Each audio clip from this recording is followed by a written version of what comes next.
Sometime around 2010, Chris Roberts made the fateful decision to start developing a small demo using the CryEngine. Star Citizen was born, but for many years, choosing to go with Crytek's engine looked like it might have been a huge mistake. Other engines came out with impressive tech, CryEngine struggled to get the game running well, there was a switch to a fork of the engine called Lumberyard, and Crytek ended up suing CryEngine. It's been a complicated 15 years. Now, over those many years, many people have asked, why doesn't CryEngine switch to something like Unreal Engine 5? This video will show why that was never going to happen and why CR was actually right to choose the CryEngine all along. We're going to cover why CryEngine has been able to make this work, why Epic's Unreal Engine wouldn't work, and what CryEngine needs to do to make this the best game engine in the whole industry. First, let's go on a short journey through the history of what we now call the Star Engine. This is actually best explained by Sean Tracy, who worked for Crytek and was part of a small team of people that helped Chris Roberts put together that initial demo. Here's a clip of him explaining how the project started. Well, it was really interesting. Back in 2010, I think it was, Chris came into my office with Ortwin, and my office being the GDC CryEngine booth. And we started talking about how to do a space game on the CryEngine. And this was back in 2010. And a lot of people, and hell, a lot of people still even now are like, well, CryEngine, you can't do that. I don't know how you'd ever do such large environments, how you'd ever carry around so many ships, because, it was mostly FPS engine. Chris being, how he is, he wanted kind of some proof, basically. So we gave him the SDK. He started building up the Hornet. So that was the very first ship that he sort of built up. He implemented all these thrusters and things like this. And this was after our first little demo. Then we met up, I think it was about 6 months later, or it might even been an entire year later. And he came in with an implementation of his own ship, right? Flying around pretty much. He had asked us how to do a space environment. So showed him how to get rid of all the terrain, how you can just be flying around, things like this. So he came in, and we were super impressed with the fact that he did this himself. So then what I did, I recruited a guy named Hannes Apfel, who now works for us as well. He's the cinematics director, as well as Paul Reindel. And we were all still at Crytek at the time. And what I had said to them was like, listen, we really want to close this license. This will be an amazing game to have on the CryEngine. So what we did was put together that very first crowdfunding video that you guys saw. The demo proved to be a huge draw. Millions and millions and millions of dollars were raised, but even early on in the project, CryEngine realized that it would take some significant changes to the engine in order to realize the game's potential. Here is Chris Roberts speaking in 2014. So yeah, and I'm very satisfied with CryEngine so far. It's a very powerful engine. I think it's one of, if not the best looking engine out there for the kind of look and style that I want, which is a sort of more photorealistic look. Obviously we have some challenges because we're using the engine for something that it wasn't primarily built for, i.e.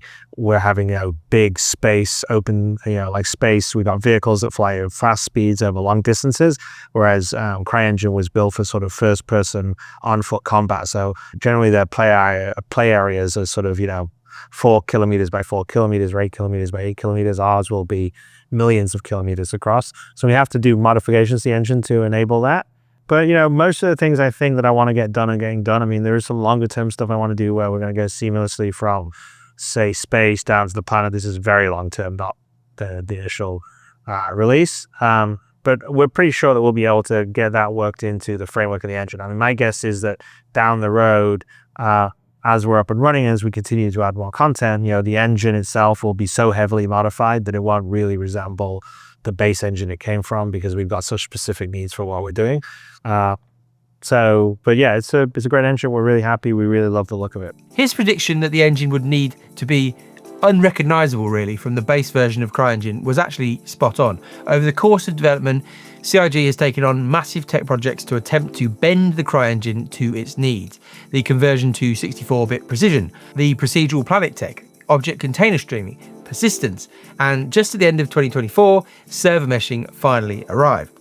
The company has taken a very long time to make this game, and one of the key reasons for that is that they've done huge amounts of work to the engine. Along the way, CryEngine announced that they had moved over to Lumberyard at the end of 2016. Now, this sounds like a drastic move, but actually the Lumberyard engine was a forked version of CryEngine licensed by Amazon, and this move seems to have been mostly about allowing CIG to tap into Amazon's AWS platform. Then, at the end of 2017, Crytek sued. Now, at the time, this all felt a bit worrying. I'm sure it's not what Chris Roberts and the team wanted, and it caused a certain amount of stress in the community, but in the end, it kind of all just fizzled out and CIG just carried on. So, the choice to go with CryEngine hasn't exactly been straightforward, and you might be tempted to think that in the end it's caused more hassle than it was worth. But when you fast forward to today, the alternative options don't look that great. The industry standard engine that so many game studios use has gone through a bit of a fall from grace. Unreal Engine has been the go-to engine for game developers for a while now. It's an off-the-shelf solution that allows game studios to focus on making a game rather than building their own engine. Epic develops it, adds the shiny new features, and you as the developer, you just get to use it. It sounds great. But over the last few years, the feeling towards Unreal has started to shift. It used to be, wow, look at Nanite and Lumen. Look at how advanced this engine is. But now you're more likely to hear people complaining about yet another Unreal Engine game with stuttering issues. Jedi Survivor, the Star Wars game, was a notable example of this. Developed on Unreal Engine 4, at launch it suffered with a bunch of issues, and some of those issues still haven't been completely fixed. And unfortunately, some of these issues just carry over into Unreal 5 engine games. There are plenty of examples of just games that don't perform very well on Unreal Engine. The reasons Star Citizen could never swap over to UE5 are best summed up by the thoughts of the studio director for another CryEngine-based game, Kingdom Come Deliverance 2.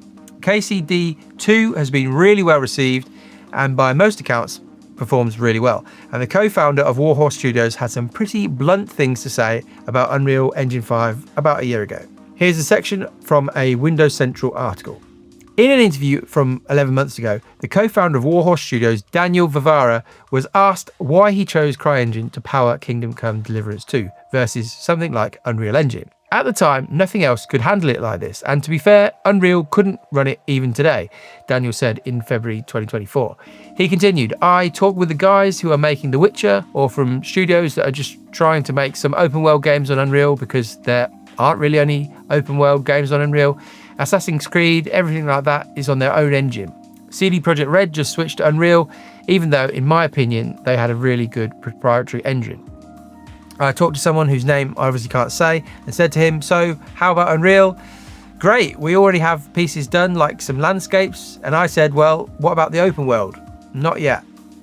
When did they announce it? A year or two ago, and it still doesn't work. UE5 just doesn't seem to be that well suited to large open world games in its current state, and never mind a seamless galaxy simulator like Star Citizen. You might say, well, surely some game developers can fix some of these issues. That's their job, isn't it? And the answer is probably more complicated than we've really got time for here, but all game devs are not equal. Most game studios don't have the skills, knowledge, or the time to do major engine refactors for UE5. One of the key reasons that a studio will choose Epic's engine is because Epic is supposed to look after all the hard stuff. Epic's engineers, the people who built the engine, are supposed to fix major performance issues. Things like shader compilation or traversal stutter, they're just not problems that most game studios want to or can fix. So no, Unreal Engine 5 is not the answer for Star Citizen. Most of the work that CIG has done transforming the CryEngine would just have to be done all over again to Epic's engine. CIG's version of the CryEngine can now do so many things that UE5 can't. To abandon Star Engine now would be genuinely insane. But if fixing Unreal Engine is too much for your average game studio, how did CIG manage to utterly transform the CryEngine? There are three main answers to this. One, we, the community, gave them loads and loads of money. Two, they've been given so much time, more than a decade. And three, the most important, they hired a bunch of Crytek devs with years and years of experience in the CryEngine. You could argue that if Crytek had been able to pay their staff properly, Star Citizen might be nowhere near as successful as it is now. When CIG started up back in 2011, 2012, they had the same issues that other studios have with Unreal Engine now. They didn't make the engine, and their understanding of how it worked and how to modify it would have been seriously limited. But what if you can solve that by hiring a load of people who have worked with the engine for years and some who are heavily involved in the architecture of it? Well, that's effectively what happened. Here's Sean Tracy again explaining how he came to work at CryEngine. I mean, it's pretty public, but Crytek had some financial issues, so this was kind of an easy move. And there was a lot of different licensees that were talking to a few of us about moving over to them. And honestly, I always wanted to work on Star Citizen. Crytek, over the last 10 or so years, has been on the brink financially. At various points, there have been reports of staff not being paid, and understandably, that has led to some developers leaving, and CryEngine picked up many of them. Crytek has a studio in Frankfurt, and guess where CryEngine happened to base their German office? Yes, it's Frankfurt. CryEngine managed to very effectively recruit some absolute CryEngine wizards, and if you go back through the Star Citizen YouTube channel, there are countless examples of devs who came over from Crytek. This is pretty much the secret sauce behind why CryEngine has been able to push the engine so far. People who would have had years and years working the CryEngine have been able to slowly refactor it into the Star engine. Without these key hires from Crytek, there's no real way that the scope and scale of the game would have expanded so much, and therefore CryEngine wouldn't have been able to crowdfund nearly $800 million. And the fact that the community threw money at the game definitely helped. Game studios don't normally get the opportunity to go crazy like CryEngine has done. In the early days, it felt like every single good idea ended up being enveloped into the project. Feature creep was the name of the game, and there have been obvious negatives to this approach. But from the engine side, the lack of financial pressure to pump out a finished game has just allowed the devs to produce an engine like nothing else out there.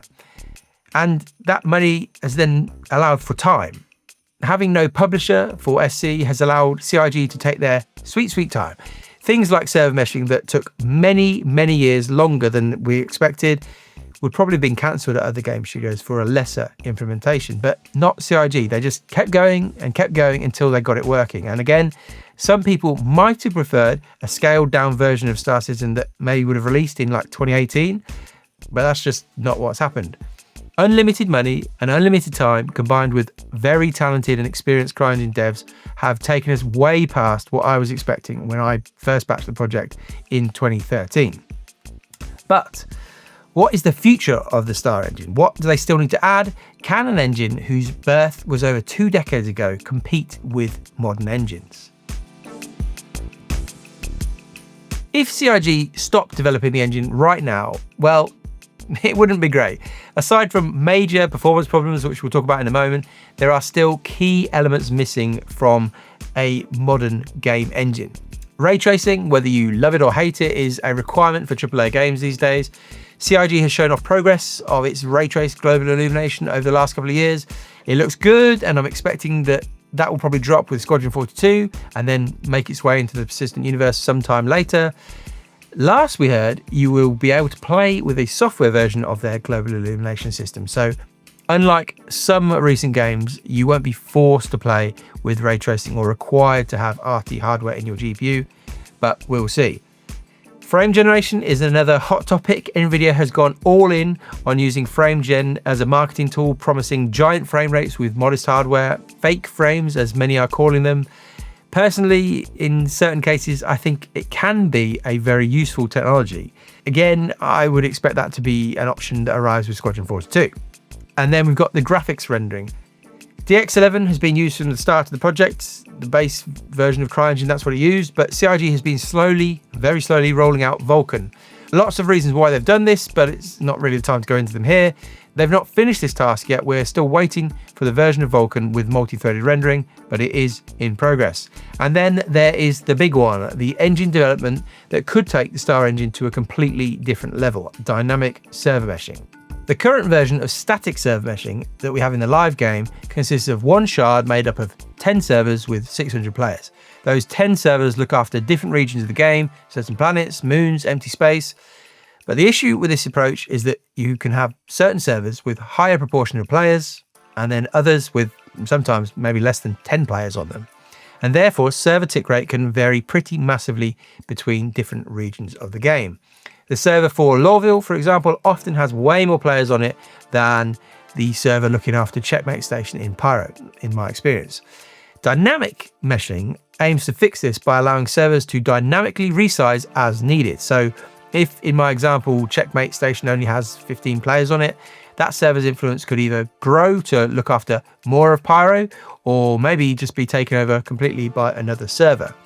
More servers could spin up in Stanton to look after the higher player count there, and if lots of players decide to jump to Pyro, well, then the servers would dynamically change to the best configuration. That's the theory behind it, at least, but the key point is that rather than some devs at CryEngine having to work out all the load and balancing for the server meshing, the system should be able to scale and morph on its own.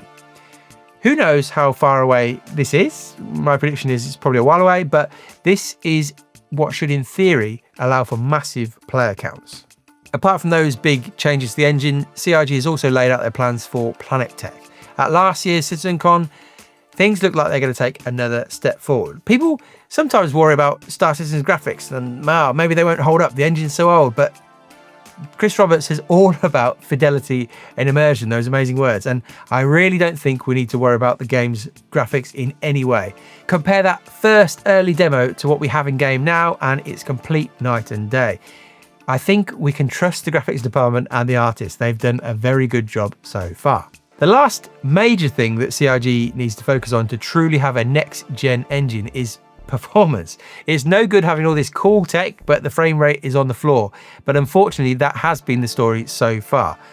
I suppose in some ways it's not surprising that such an ambitious game would be so demanding, but currently you need absolute top-end hardware to get past 60 FPS in the most brutal parts of the game. But CryEngine's plan to optimize the game in 2025 does seem to be paying off. This channel is all about Star Citizen performance, and over the last few patches, things are gradually getting better in the cities. But the company simply has to keep going.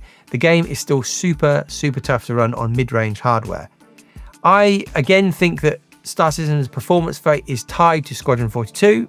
I know that some of the optimization work that CryEngine did for CitizenCon, the playthrough of Squadron, was planned to make its way over into the MMO, and I think that is what we're kind of relying on this year. As CryEngine optimize their single player game, the hope is that the work comes over to the multiplayer game. By the end of 2025, we should have a much better idea of how performance is going to look going forward. So, CryEngine are not quite there yet, but the Star Engine is shaping up to be a bit of a masterpiece in my opinion. Thanks to clever hiring strategy and plenty of money and time, Chris Roberts' choice to go with the CryEngine all those years ago is now looking like it's going to pay off. A huge congratulations must go to all the devs at CryEngine over the years who have worked on the engine and transformed it from an engine that was designed for FPS maps into something more advanced than basically any other engine. An impressive engine, though, doesn't guarantee a good game. The next big challenge for CryEngine is to turn Star Citizen into a good game, but I think it's safe to leave the request to switch to UE5 firmly in the past.